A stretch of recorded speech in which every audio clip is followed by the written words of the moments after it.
Love is a strange thing. Sometimes it blinds you so completely that even the truth staring you in the face seems blurry. And when that veil finally lifts, the heart trembles as if shaken by an earthquake. My name is Hurain.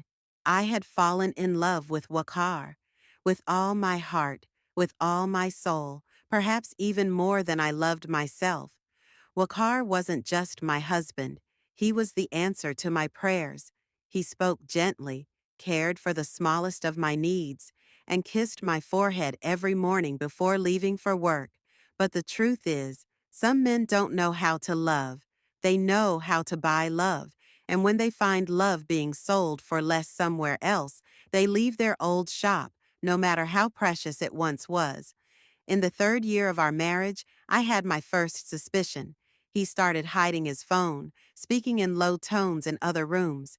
He'd smile while texting at night, and when I asked, he'd laugh and say, "It's just work stuff, love.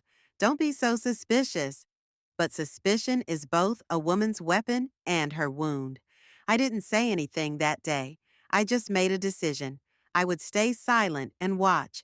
I would find out how far this betrayal would go. My silence made him fearless. He thought I was naive, that blind love had stopped me from seeing the truth. But Wakar forgot that when a woman goes quiet, she does one of two things. Either she endures or she prepares. I was preparing. I started taking screenshots of his chats.